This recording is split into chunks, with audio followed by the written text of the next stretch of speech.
Right, this evening, an excellent choice of speaker, the anti-skeptics. So this evening we've got Rhea speaking to us. Rhea worked with my daughter Abby, and it was Abby's suggestion that Rhea could come along and speak to us tonight. She very, very kindly agreed to do so. Rhea is a multidisciplinary creative and design consultant. She collaborates with clients to drive human-centred innovation and technology transformation. Passionate about advocating for South Asians, Rhea launched a podcast last year called Breaking the Boundary, which so far features 7 episodes. Through her work, she not only shapes the future of design, but also contributes to a more inclusive representation of South Asian stories. Thank you very much for coming. Hello everyone, and thank you so much for having me. Just press the arrow key back.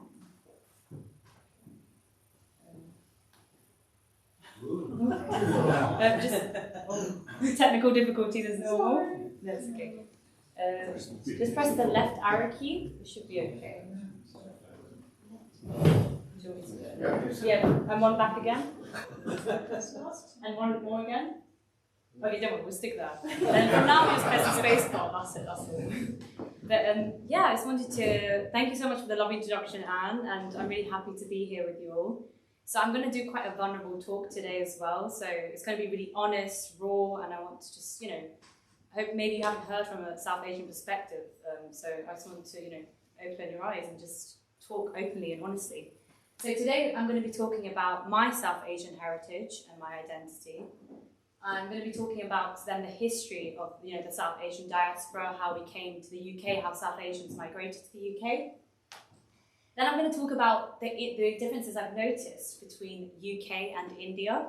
So just some cultural differences I've noticed, and I'm using a little framework as well to go along with that. And then I'm going to actually talk about what does it mean to break the boundary. So whilst I get to that, I want you to have a think, what do you think break the boundary means? Because I'll talk through that at the end anyway. And then we'll end on a Q&A. So let's get right into it. Next slide, please. So just setting the scene. So it's a really self-reflective session. So I'm going to be, talking openly. It might be vulnerable. It might make you feel uncomfortable at parts, but it's meant to be thought-provoking. It's meant to be educational. And it's meant to, just raise your awareness on things. So it's just a safe space for all of us as well, just to talk and have that conversation. So So I'll introduce me in a bit more detail as well. So it's nice to meet you, and as Anne said, I'm a design consultant. That was me in Barcelona, actually, just celebrating New Year's Eve. So that's in Parkwell. I don't know if any of you have been there. But a bit more about me is I was doing music before, so I got one of my songs on the radio, and now I've transitioned to focusing on my podcast because I like using my voice to empower others, and I'll go into a bit more detail for that. And spacebar please. So now the in-between. So my culture has influenced my identity, and I see myself as part of the UK and as part of South Asia. So the in-between is I celebrate Christmas and I celebrate Diwali. I love Bollywood films, which is in India, and I love Hollywood films. And funny story is, my first language, being born in the UK, I'm Gujarati. So Gujarati is like a part of India, but that was my first language, and I completely forgot it when I went to nursery, because in nursery, the teacher said I had to learn English because I knew English. So then my mum had to teach me English, and then I forgot all my Gujarati. So essentially what I had to do is kind of learn English, and then through that, I understand all of Gujarati now. I can't speak it. And with Hindi, I understand parts of Hindi through Bollywood movies, but I can't speak all of it. So that's a bit more about the in-between part of my identity. And every immigrant, every cultural person has that in-between part. So move on to the next slide. So where are you really from? This question is a question that every immigrant has been asked. And before I tell you where I'm from, I wanted to just talk about the question in particular. So the reason why this question may seem difficult and offensive to people, it's not because, it's not offensive to me by the way, but it can seem offensive to other people because it implies that you don't really belong where you're, if you say where are you really from, it suggests there might be a better implication of where your background is or your heritage is. And thirdly, I would say that a better way to ask this question maybe is to say, where were you born or where was your family heritage? So where am I really from? Spacebar, please. So I'm a second generation Indian and Nepalese born in London. So what that means is I have a British passport, I was born in the UK, but my mum, she's from India and my dad is from Nepal. So that's what second generation is. And yeah, that's where I'm from. Yeah, move on. And now I want to show you this video, which kind of talks about the where are you really from in a funny way. So if you could just press that play button, hopefully it should work with the Wi-Fi. Yeah, you might be able to just move the cursor. Is that really you in the picture? That's not me. Yeah, just press that button on the left stick. Okay, hopefully it works. Sound quality.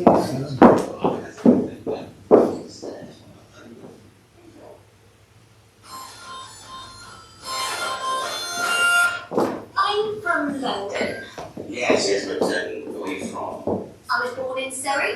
Okay, I don't like Surrey, I mean like... Guildford.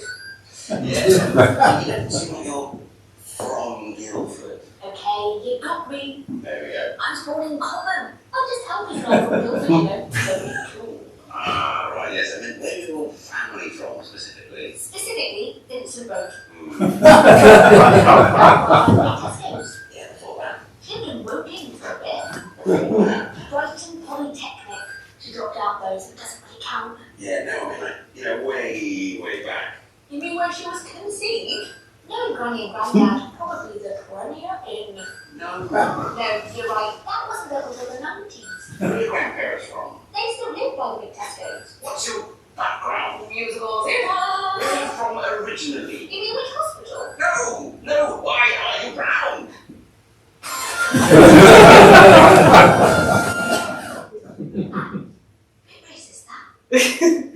So yeah, that's kind of summarising the where are you really from in a different way, which is, hopefully now you understand it a bit more, where I'm really from, where I'm coming from. But yeah, we'll move on to the next slide, please. And you stayed with that company for? Yeah, just click to the right. And you stayed with that company for?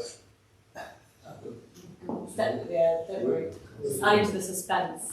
Don't worry.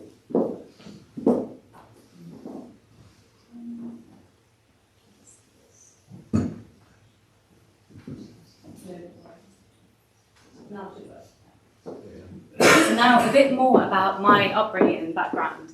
So growing up, obviously being born in the UK, I wanted to fit in with my white friends.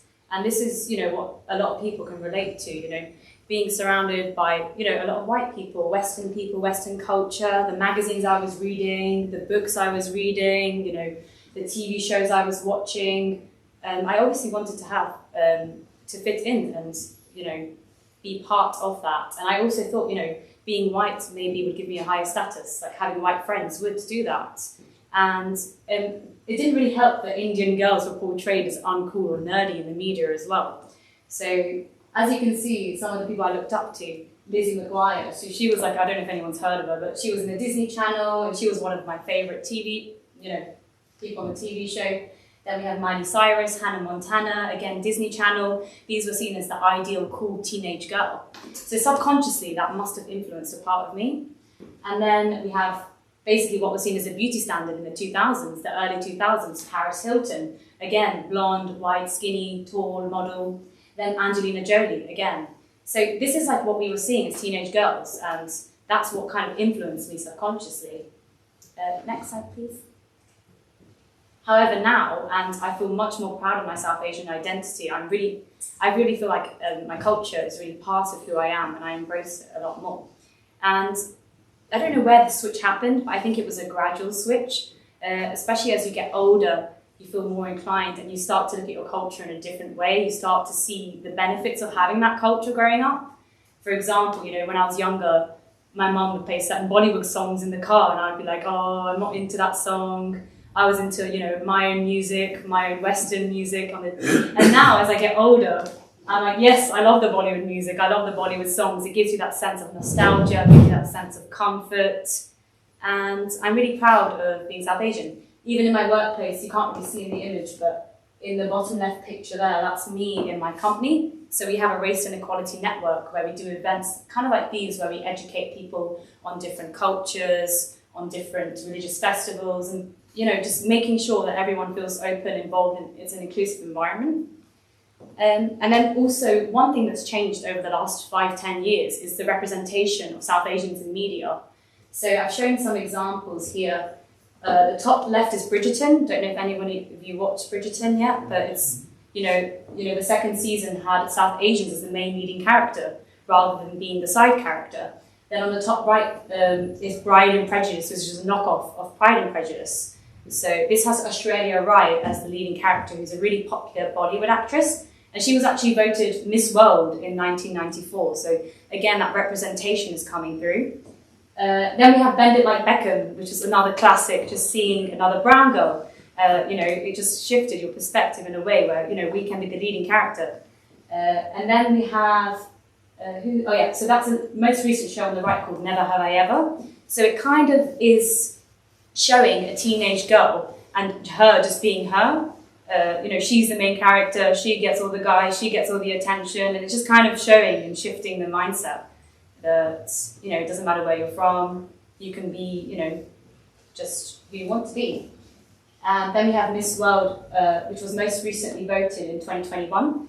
So her name is Manushi Chilla, and she got voted Miss World recently. So just that representation, I wanted to show a few images of that. So yeah, next slide, please. Now I've talked about my story and my upbringing, I want to talk more about the wider South Asian community and how we really came to be here. And so the South Asian diaspora is really interesting. So the word diaspora actually represents the dispersion of people from their original homeland. And South Asian diaspora is one of the biggest. So 28 million people from South Asia are part of this diaspora. And a lot of them now live in basically the UK, the USA, Canada, and the UAE. So we are spread, we have a massive cultural dispersion spread across the world. So it's kind of interesting to me, and I want to talk more about that cultural dispersion. But before I talk about that, just wondering if any of you can just shout out and guess, any countries you believe are part of South Asia, and no judgment, but just have a guess of, where is South Asia to you? Which country is part of South Asia? India? Yeah? India, Sri Lanka, Bangladesh? Yeah? Just all. Yeah? Myanmar, Okay, yeah. Sure. Pakistan, Pakistan. Yeah. You said that. Yes, Afghanistan? Yeah? Cuddly toy. What was that one? Cuddly toy. Yeah, I see a lot of correct answers. I see a lot. Is that the mulberry tree? Not mulberry, wasn't it? Far right. Possibly, yeah. Possibly. Sri Lanka. Goodbye. That's in Germany. Yeah. Okay, I'll give you the answers. So, space bar, please. We're going to need a lot of space bars this time. So, yes, we have Nepal, Thank you. Afghanistan, Pakistan, Bhutan. So, no one got that one, yeah. Bangladesh, I heard that one. India, of course. Sri Lanka, and the Maldives. So, yeah, those were all. I think I heard most of them. So, yeah. Yeah, we'll move on to the next slide.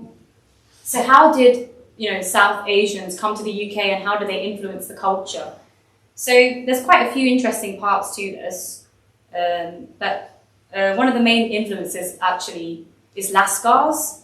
So Lascars were essentially sailors from the Indian subcontinent, and they started coming in the 16th century, but they came towards the 17th and the 18th century, and essentially the British Empire, they recruited these Lascars to do trading in between, Asia and the UK.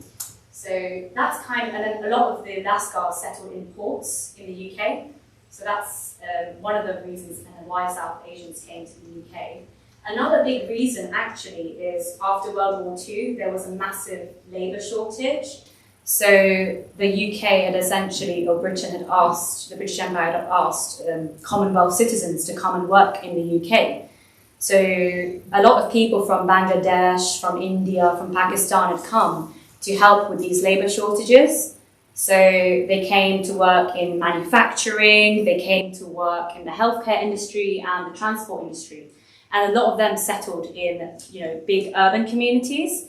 And, over the last 70 years, that population of these urban communities has grown a lot. So obviously London, Manchester, Birmingham, and then the densely populated areas like Brick Lane, like Southall, I don't know if you've heard of that, and Wembley, they're densely populated now. So yeah, we've really made our mark over the last 70 years in the UK. We've got the Indian Prime Minister, come on. Exactly. And our influence. That's a good one. Oh, I'll get to that soon. Oh, I know you. But I couldn't wait. I know you wanted to. But so the influence is, we've influenced the UK a lot, and chicken tikka masala, even though the origins of chicken tikka masala is debated, it's been seen as a national UK dish. That's just one of the examples how we, made our mark, our influence in the UK. So yeah, I'll move on. As you can see, we get to Rishi Sunak at the end. Yeah. But now I wanted to talk about kind of some of the key South Asian figures in the UK and how they influenced the UK. So the first one is Cornelia Subji, and Sorabji, I should say, and she's the first woman in the UK, regardless of her ethnicity or race, to actually be, to study law at the University of Oxford. So this was like a massive women's rights advocacy as well. So she really broke the boundary in that way. The next guy is Saifuddin Mohammed, or Mohammed. I'm going to butcher these pronunciations as well. But he's an Indian-British entrepreneur, and he was the first person to introduce shampooing to the UK, which is really interesting. He also was the first guy to write a book in English, an Indian guy to do that in the UK, and he was the first guy to open his own Indian restaurant in the UK. So he really did kind of do a lot of the firsts and introduce that culture to the UK. The next person is Bobby Chima Grubb, and she is the first Asian woman to serve, in the High Court. So that's kind of like a really big thing as well. Then we have Anwar Pervez, who's just a mogul. He's a businessman who owns the Best Way Group. So they do a lot of deals, cash and carry wholesale. I think recently they just bought like 200 pharmacies from Co-op.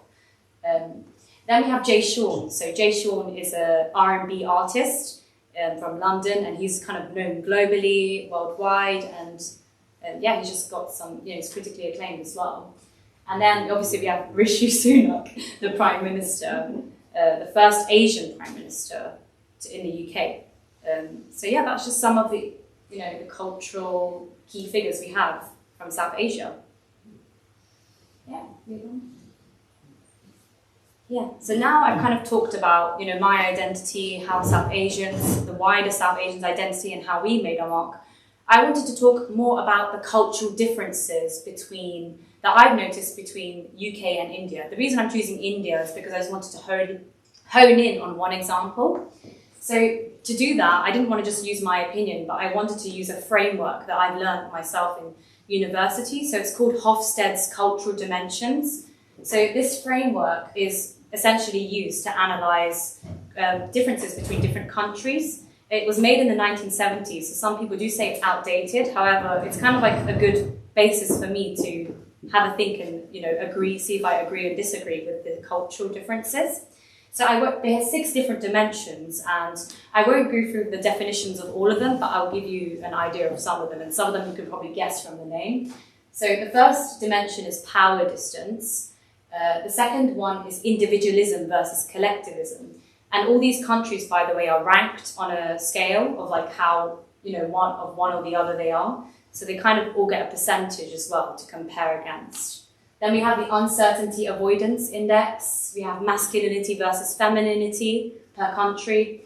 And we have long-term orientation versus short-term orientation. And the last one, which was added most recently, was indulgence versus restraint, which I'm sure you can guess what that means as well for countries. So let's go to the next slide. And this is taken from Hofstede's website. So he has a website where you can just check and analyze different culture differences. So this, I've compared a graph between India and the UK.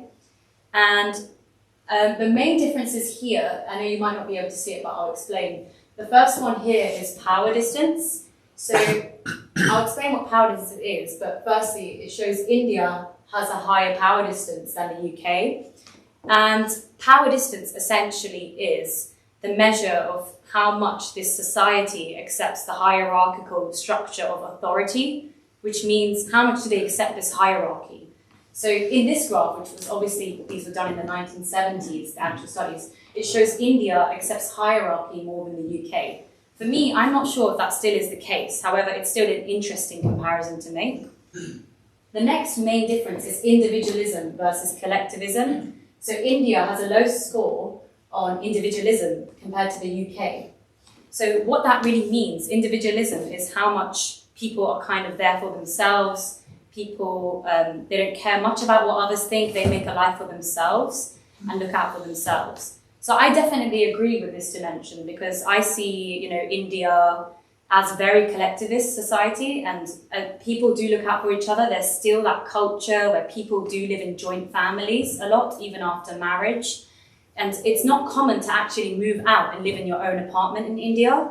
It's actually seen as weird to move out. You don't stay unless you're married. Whereas in the UK, it's weird to stay at your family's house for too long. So it's just that balance. And obviously it does vary from individual to individual, but that's the general theme I've seen. So this one is quite interesting in my opinion. So there's advantages and disadvantages to both in my opinion. I think obviously with individualism, if you have a more individualistic society, almost you feel like you can try new things without getting judged. You don't have to kind of consider other people around you. However, with collectivism, you have that support system around you if you need it. You have people there for you. Everyone's in it together. So those are the two kind of interesting comparisons. And the last one is the indulgence versus restraint at the end. So it shows India as having a low indulgence compared to the UK. So what that essentially means is in the UK, we value more free time, more leisure time, perhaps in India. Again, I'm not sure how accurate this is now because I think things have changed a lot. And, even though we value free time and leisure time in the UK, I think in India as well, that is a thing.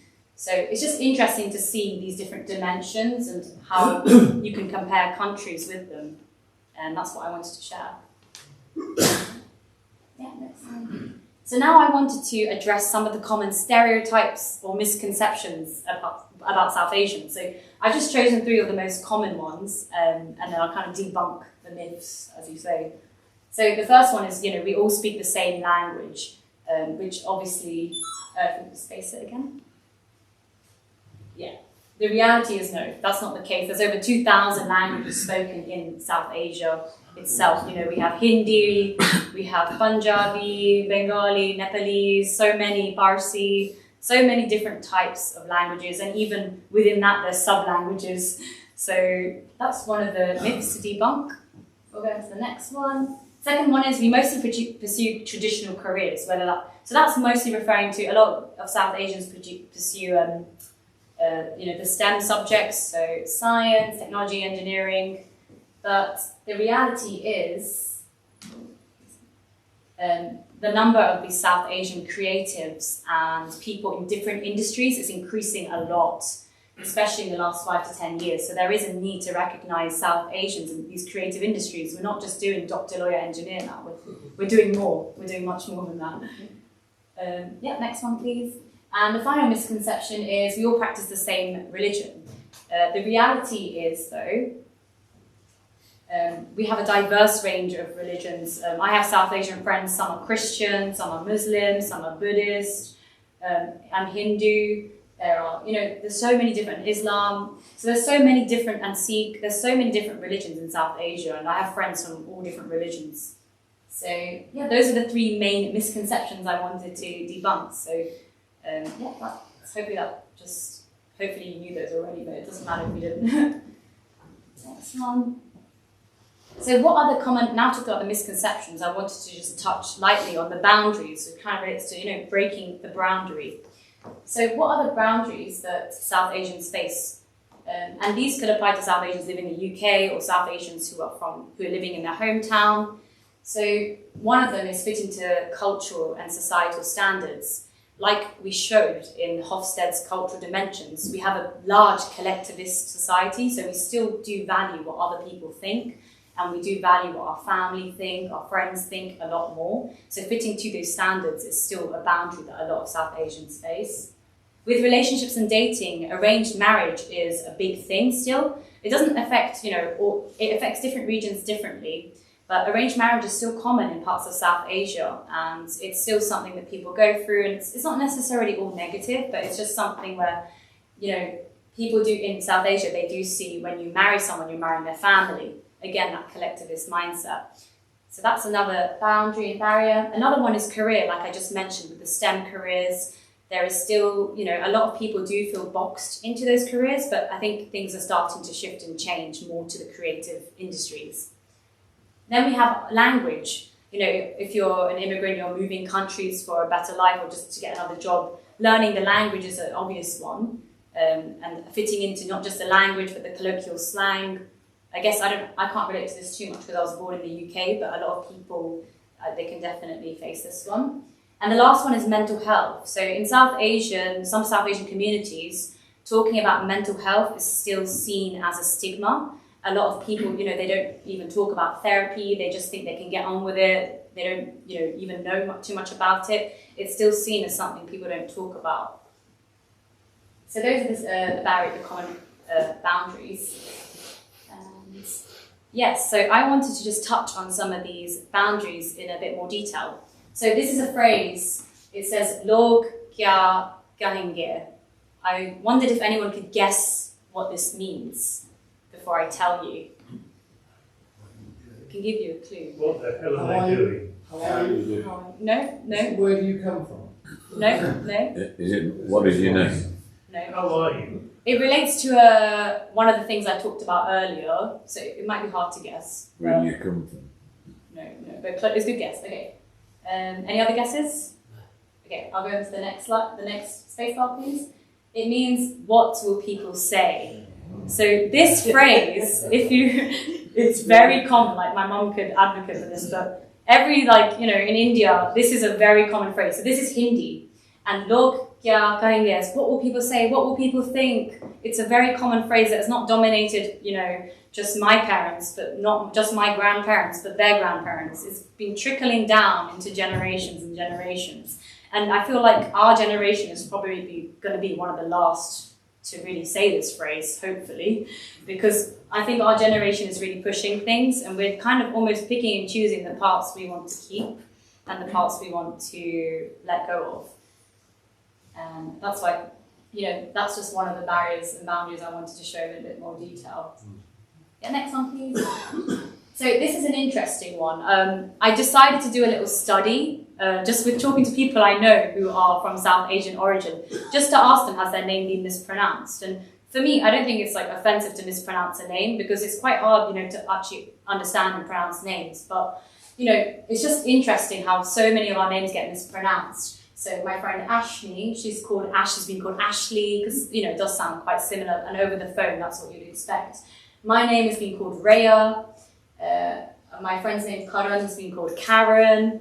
Roshni has been called Joshua. It's just really common. Even Kashri has been called Kashrai, which I found quite funny. So it's just, the thing about this is, it's I don't think it's done in a bad way. It's more like just having that extra effort to learn the pronunciation of someone's name, because our name, is part of our identity, it's part of our heritage. Some people don't mind, some people just correct people, but some people are too shy to correct people, they just let it slide again and again.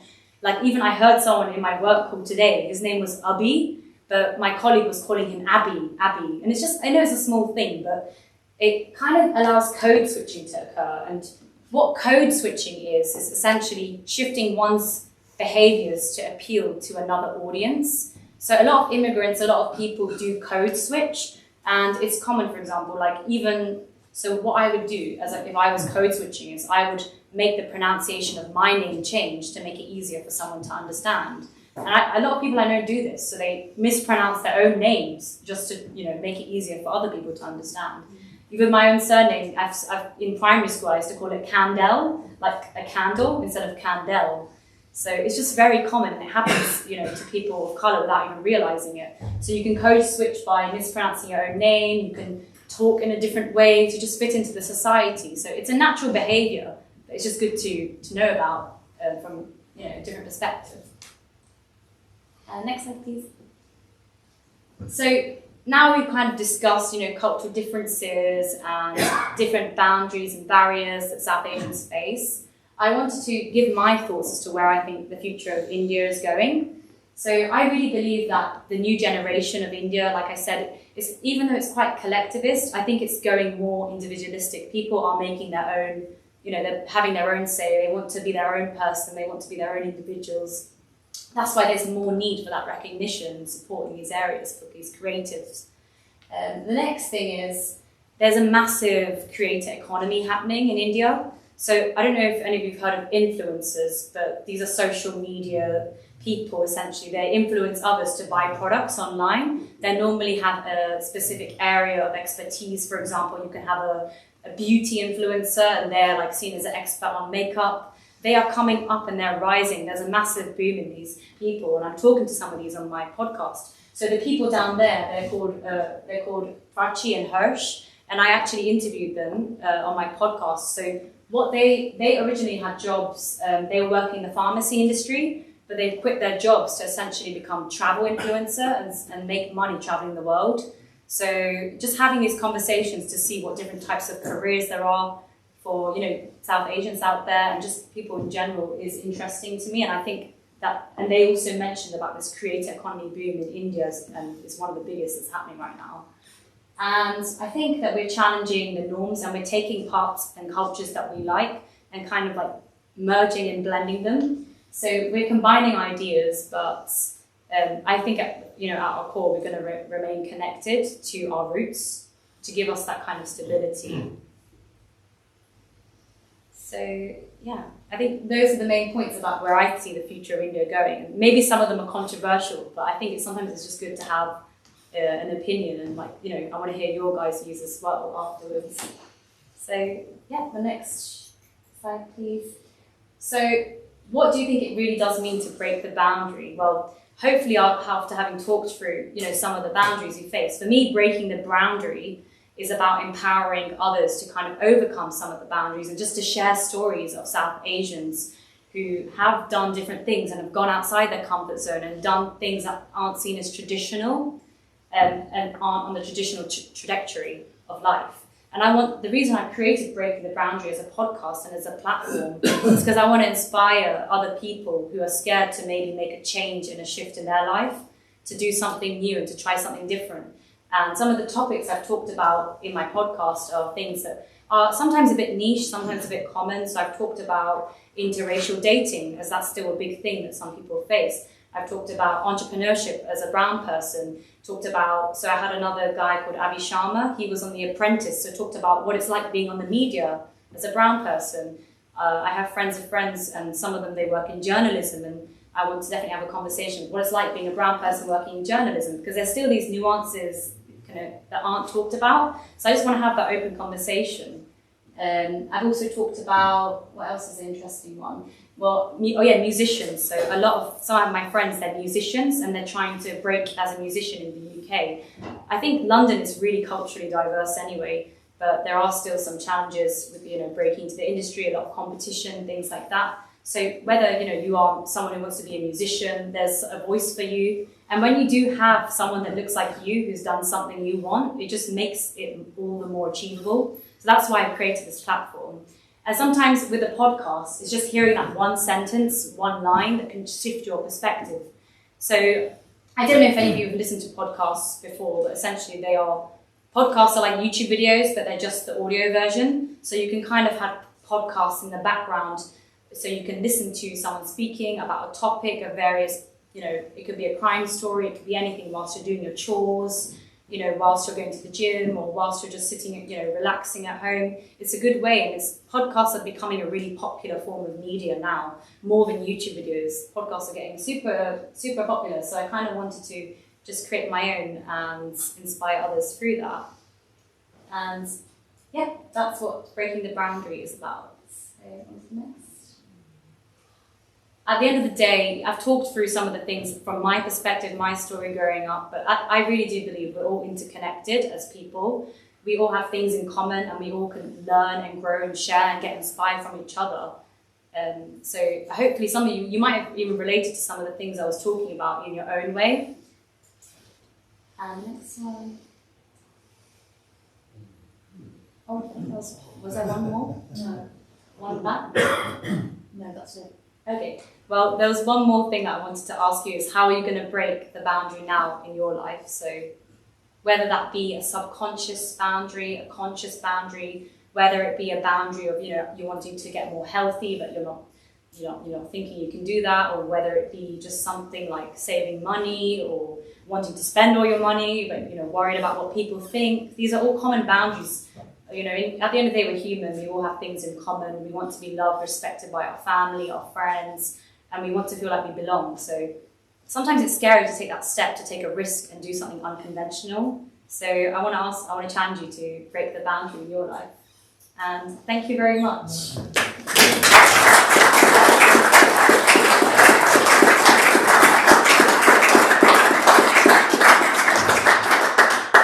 Well, thank you. I'm sure there'll be a load of questions from the room on that one. So, yeah, who wants to go first? Yeah. The lights are on. Yeah, thank you very much for that, James. You asked a question.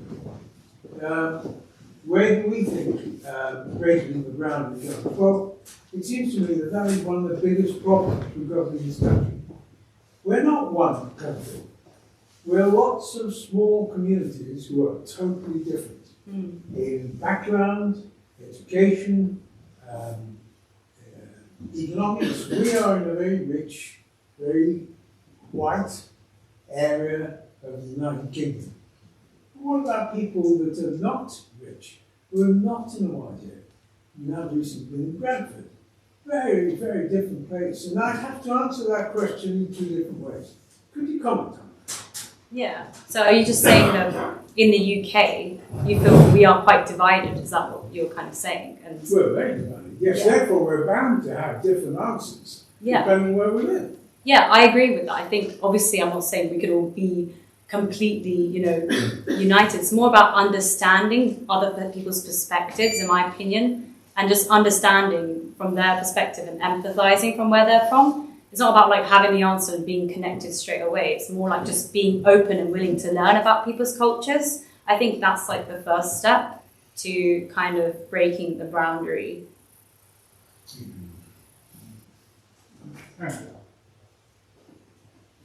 Yeah.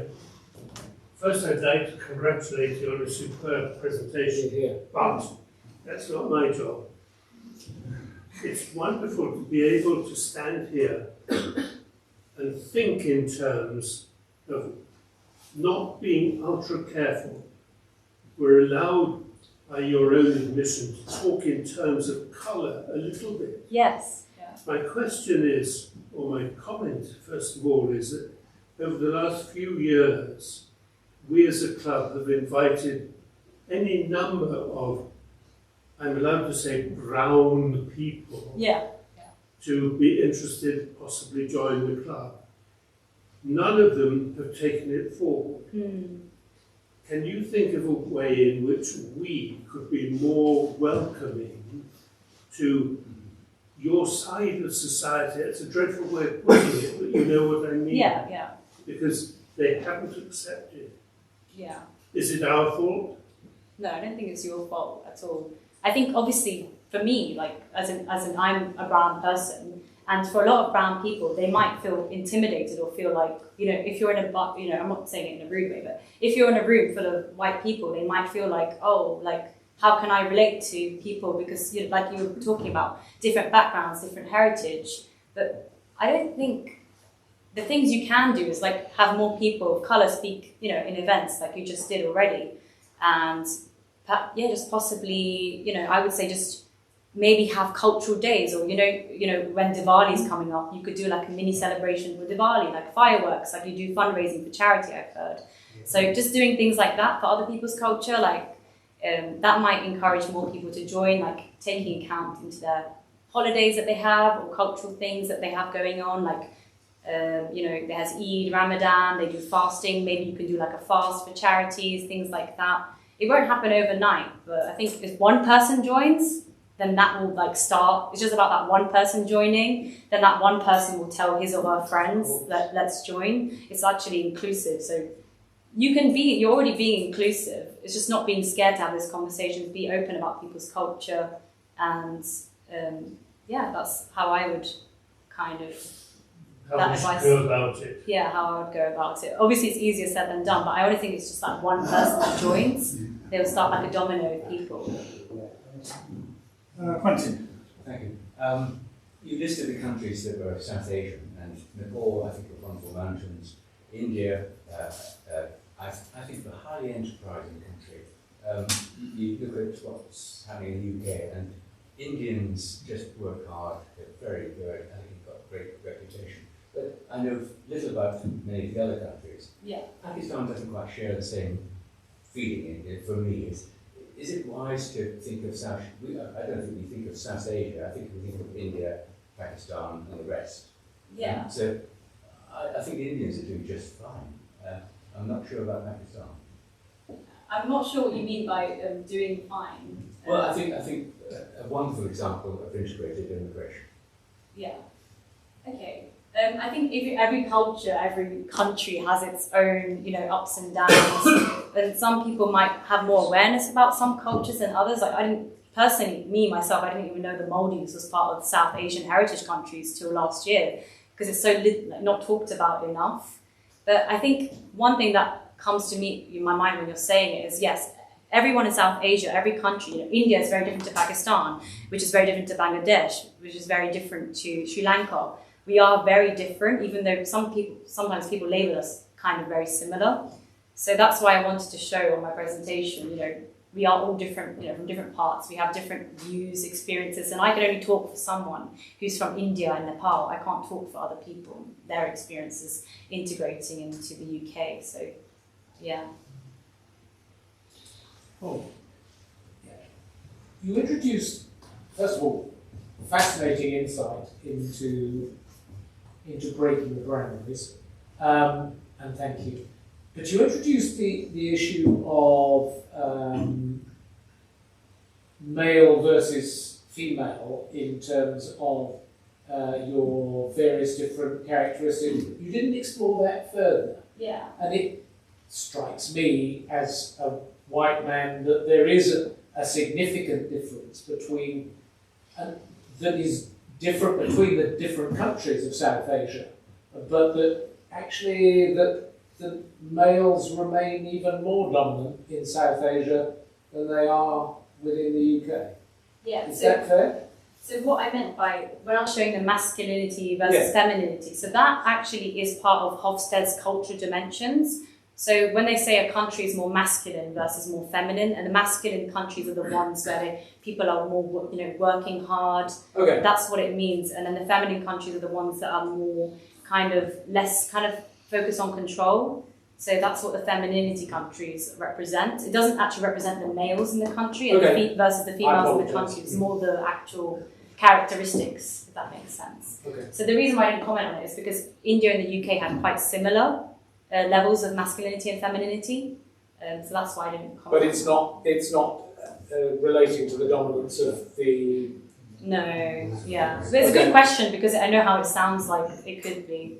So it's more about the culture, of working hard. Right. Yeah, I was interested in your comments about power distance and how you thought that might change in India in particular. And the reason I was interested was that when I was working, I was responsible for safety in a particular large organisation. And what we wanted to do was to get managers to talk to the shop floor and get a conversation going, two ways about what the problems were and what solutions. And the countries with a large power distance, not particularly the UK, but for instance, France, particularly Italy, Turkey, the managers are saying, but we don't talk to people on the shop floor. I don't know what to talk to them about. And the people on the shop floor are saying, well, we don't talk to the managers because, they're the managers. And the managers are saying, and if I do talk to them, I'm going to make a fool of myself because I don't know what they do. And we actually had to put in a culture change program. I wrote a booklet for managers to say, when you go and sit on the corner of somebody's desk or workshop, these are the things that you want to talk about. And it took a long time to bring that culture change. I just wonder how difficult that might be in India and some of the cultures you talk about. Yeah, it is a really interesting comment because it just shows like anyone can relate to those cultural differences and dimensions. Regarding India, for power distance, and power distance again refers to the level of acceptance of hierarchy.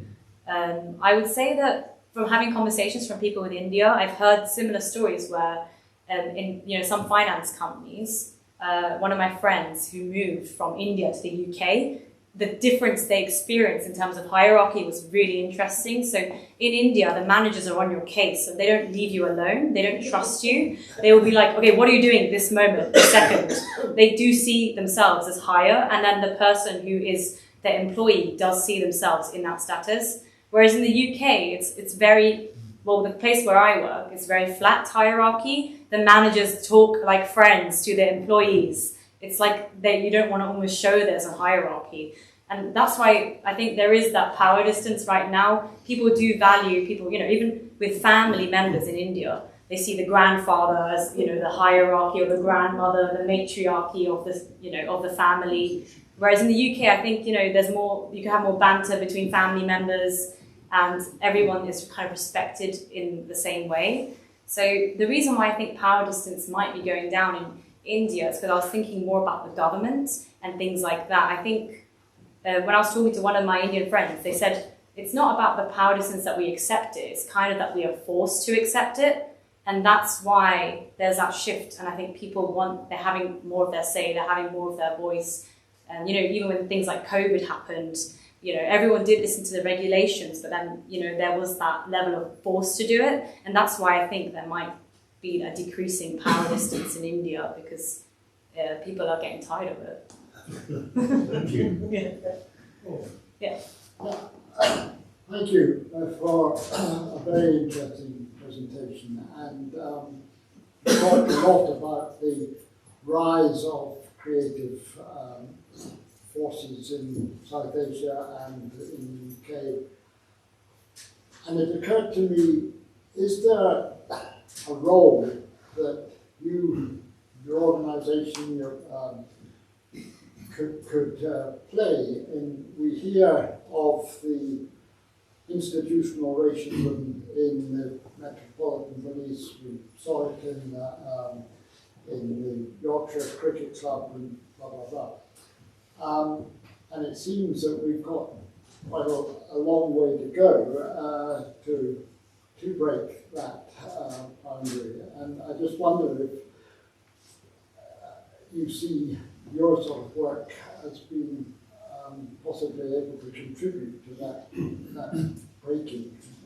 Yeah, I think definitely I would love for my podcast and my platform, Breaking the Boundary, to be accessible not just for people of colour, because obviously the main audience probably would be people of colour who want to be inspired, but I also want it to be kind of educational, so anyone, it's not just about, okay, I'm brown and this is it, it's kind of just trying to break the barrier of like how people perceive each other as well. Because like I said, there are so many perceptions people have of each other, and showing that we can actually relate to each other in different topics on a different level. Like we all have things in common. So that element of education and awareness could help kind of break the beginning barriers of institutional racism. Maybe in some future episodes, I will do some topics about, someone who's experienced racism in one place and another, just to touch on that and kind of delve into that. Maybe someone who's working in the police, who is South Asian. It would be interesting to hear their perspective, because it's quite a contrasting role, right? Serving, the police, but then being South Asian when there's all this controversy, and there's a lot of people in that position. So maybe having those types of conversations would help unpack it as well. One last question, Tom. Thank you. One of the things you didn't discuss or address, and it's one of the keys in my mind to how we get on with other races, is integration. And I wonder if you've discussed or looked at the amount of intermarriages between people who are white and those who are brown. It seems to me that there's very little of that, not just in your community. I mean, you can go to the Northern Ireland situation, exactly the same colour, but different mentalities. And the situation we still have there, no integration because they don't meet. And have you, or would you seek to address that in your discussions? Yeah, so I have an episode already on interracial dating. So I talked to someone who works in politics with Labour. She's like part of the Young Women's Labour Committee, and she is British Pakistani, and she's dating a white guy. And she just talks, someone born in the UK. So she just talks, we had that conversation, and she talked through some of the things her parents would accept, things her parents wouldn't accept, but actually, it depends kind of what generation you are of immigrant, which sounds a bit weird, but sometimes when if you're South Asian but your parents were born in the UK, they can be more open and accepting to other cultures because they themselves were born in the UK. Whereas sometimes if your parents are born in India or like in Pakistan, Nepal, the mindset can be different because it's that, again, meeting of the minds, understanding a different culture and sticking to traditions is still heavily imposed in the minds. So sometimes this interracial dating and marriages, they can depend, regardless of the colour. I've seen it successful many times, and a lot of people, because I work and live in London, so a lot of people around me, they're in interracial relationships. Like, it's quite common for me to see, but maybe in other parts of the world and other parts of the UK, it's not as common, and that's why I want this podcast to reach people regardless of where you are in the world, just to show, okay, what is it really like navigating it? Because for some people who are in those situations, it can be lonely because they don't have anyone they can relate to. If they're the only one dating someone of another ethnicity and their family doesn't accept, it can be, quite lonely to do that. So did your mum have to overcome similar things? No. Is there a cultural difference in Nepal and India? I know you share a boundary, but... Yeah, I think obviously with mindsets there's cultural differences, but not in the dating regards. That's not. But I think, for example, me and my mum, we have different mindsets about freedom and like jobs, things like that. But I think because when you live with each other, I live with my mum, we kind of like learn from each other and we teach each other things. And I feel like some things where I would have looked back on my culture and I would have bare like, oh, I don't understand why you do that. Now I feel like I understand it more. And then some things where she's like, oh, what's the reason for this? Like, why are you always out late partying, the sense of freedom? But then she kind of gets it a bit more. So it's kind of just a mum. Meeting of the minds does happen, I think, eventually. But yeah. Okay, we could go on all night. Yeah. This guy's also out playing. Yeah. Could I ask John to give a vote of factors? Fellows, guests, members of the club. Right, thank you. It's Rhea, by the way.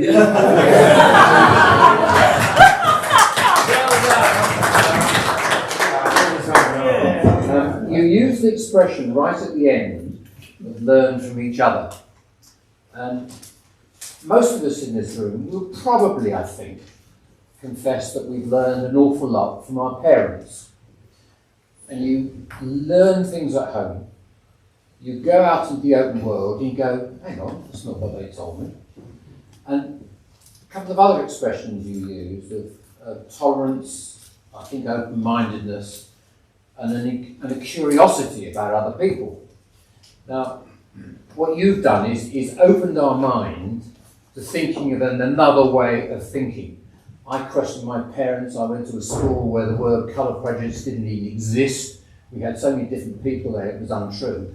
And I couldn't understand colour prejudice because my parents were completely, or one of them was completely colour prejudiced. And we had so many rows about it. But I went and lived abroad, and I found I was the only two white people in a small community. What you've done is made us think, for which very many thanks. As we go out in the world, you learn that your changes come from your childhood, you go into the adult world and you find a whole lot of things different, and you meet a partner and you find, good grief, I don't understand the way she's thinking or he's thinking. I still don't, and I've been married for I would like to thank you, and I hope we will all go away opening our minds a little bit, because the curiosity about the way other people speak and the way other people think is actually what prompts the question, where are you really from? Now, unfortunately, you talk to somebody, and where are you really from? And they say, well, I'm from West Hampton. No, where are you really from? Well, I'm from Yorkshire, you idiot. Can't you tell from the accent? Yeah. You want to know about other people, and you've got to find a way of asking questions about the other person without upsetting them. Yeah. And I hope this evening you've given us some idea of how we can go about that, and I hope we've all learned something in the way of tolerance and learning about other people. Thank you very much.